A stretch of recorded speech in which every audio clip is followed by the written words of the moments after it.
The Rams can clinch a third consecutive playoff berth today, but they have to beat down an old friend in order to do it. The Chargers can save us all from a postseason filled with Taylor Swift. And USC keeps losing players to the transfer portal, but they also could have the nation's best backfield in 2026. Good morning. I'm James. And this is your daily dose of sports and snark for the greatest sports city in the world, Los Angeles. This is the faithful Angelenos morning report. It's December 14th, 2025. Welcome back to the home office. It's also Sunday, the Lord's Day. And if you believe as I do, take a moment. Thank Him for the blessings in your life, like LA Sports. And if you like being in the know about LA, clickety-clack the like button. Clickety-clack the subscribe button. There's a notification bell. Hit that. It'll let you know when we drop an update.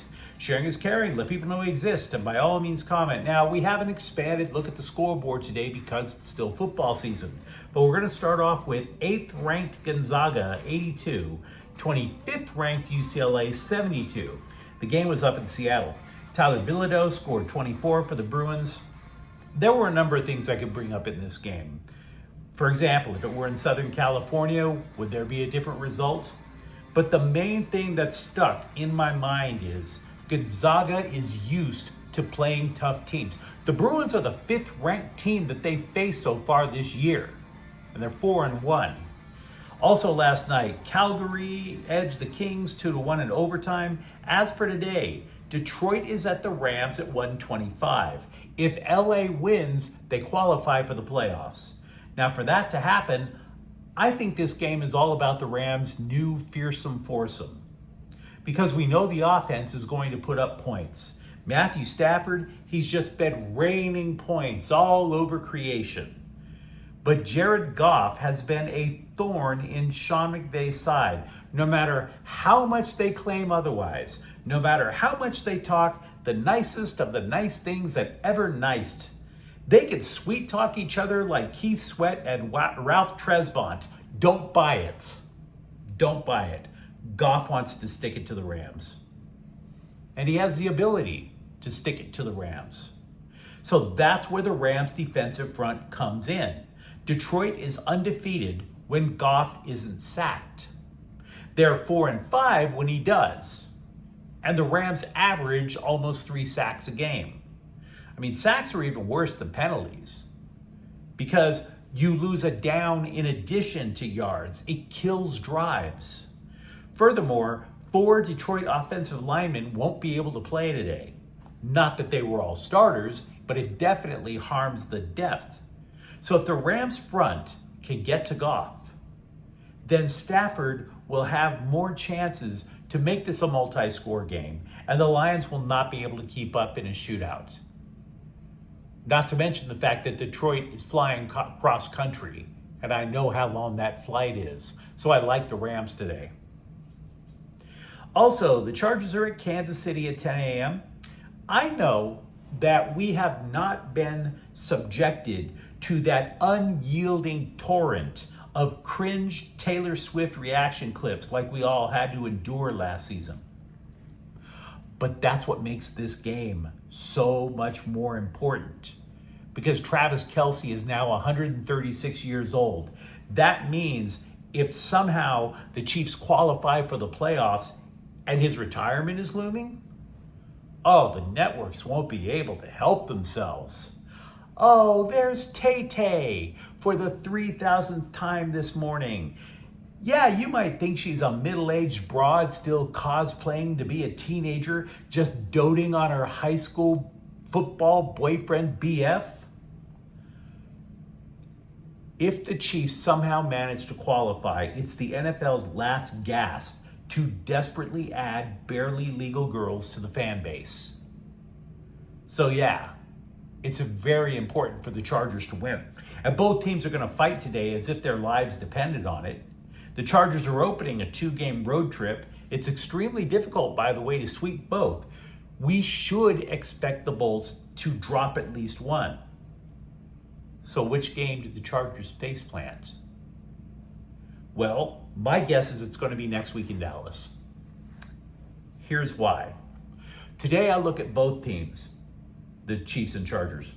And I'm wondering which team has the better foundation to win.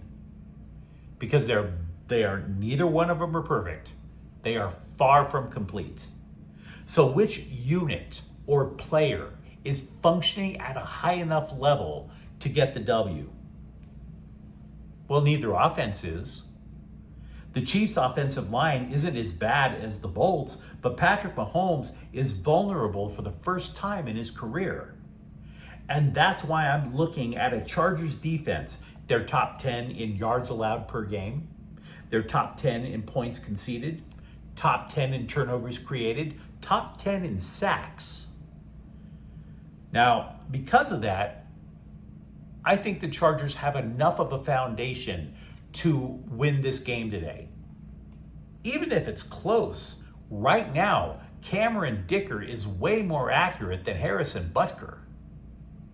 So I wouldn't make a bet to pay your bills after Christmas on this one.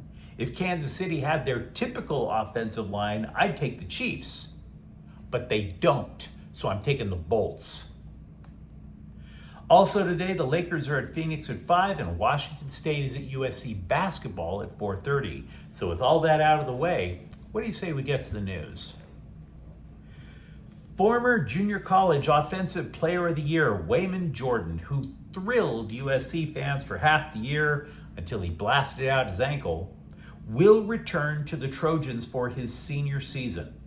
He might even play in the Alamo Bowl. We just don't know if that decision's been made yet. Now, it is true that USC looked just fine with third stringer King Miller in the backfield. But Jordan was just a wrecking machine. He rushed for more than 150 yards in 2 games. The Trojans might be losing the best wide receiver combo in the nation this month to the NFL draft, which would suck.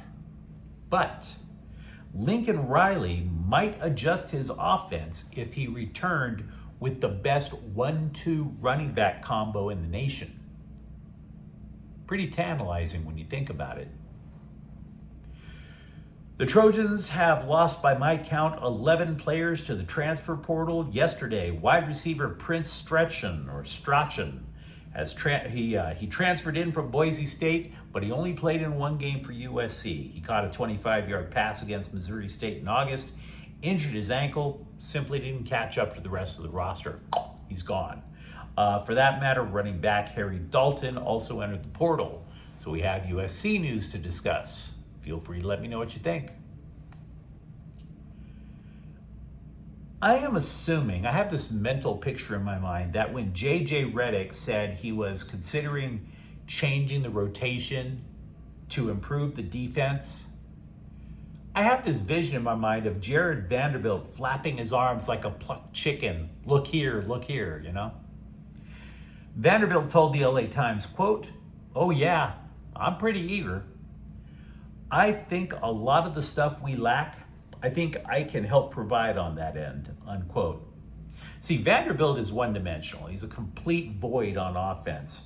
So when LeBron James was finally healthy enough to play, Vanderbilt was shown his seat on the bench, presumably next to Dalton Connect, but that's another story. Vanderbilt's only played once in the last 10 games. The Lakers' record overall this year, and they are a fun team to watch, it's all a result of their offense overwhelming opponents. As we discussed a couple of days ago, when they lose, they get their asses kicked by double digits. Said Marcus Smart, a former NBA Defensive Player of the Year, quote, "The scouting report against us is we're not guarding people," unquote. So that's kind of cringe. The Dodgers have retained pitcher Nick Frasso on a minor league contract.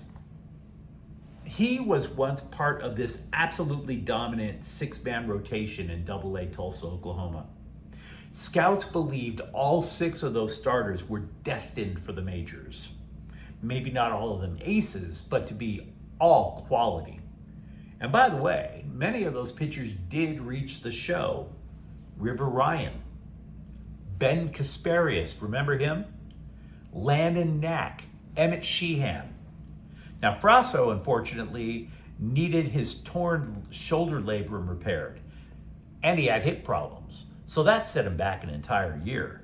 The Dodgers cut him because he was part of the 40-man roster. They needed room to add players. And so now he signs back, but it's going to be a minor league only contract. I love watching Galaxy matches. I've been a Galaxy fan for decades. But I will tell you, it's only palatable when their offense is firing on all cylinders. They can't play any damn defense. If Marcus Smart were a soccer player, he'd say the same damn thing about the Galaxy that he did about the Lakers. They can't guard anybody. Even when the Galaxy won MLS Cup in 2024, they had an offense with 4 10-goal scorers, which that was like the OxyClean that just blotted out the skid mark that on the underwear that was the back line. So the Galaxy conceded an MLS worth 66 goals last year, but they have neared a deal for former League Defender of the Year, Jakub Glesnes of Philadelphia. The reason the trade hasn't been made official is The Athletic is reporting that the player is currently talking with the Galaxy about a contract. The 6-time MLS Cup champs, should the deal come through, would send more than $1 million worth of general allocation money, which is a fancy pants way of saying salary cap relief. They would send that off to the union. This move would potentially solve a lot of problems for the Galaxy. Glesnes was second in Defender of the Year voting in 2025. He would take, obviously, one of the middle 2 spots on the back line. One of the other reasons that the Galaxy stunk worse than an exploded septic tank last year was because they have an MVP quality midfielder, Ricky Puig, and he missed the entire year because he had blasted out his knee. And that obviously crimped the attack. So, there's ifs involved for the Galaxy. But they're relatively simple ifs. If Puig can reinvigorate that offense, and if the Galaxy can play any defense whatsoever, anything at all, that's likely to be a damn good soccer team next year. But you let me know what you think in the comments thread. Talk to me about what you think are the chances for the Rams and Chargers today. For that matter, are you hype for USC's rushing offense next year? And if you enjoyed this update, don't forget to subscribe to Faithful Angelenos. We're talking LA sports every single day. Thank you for watching. I'm James, and we'll be back tomorrow. Faithful Angelenos is a Kian Cortez Queso production. Take care.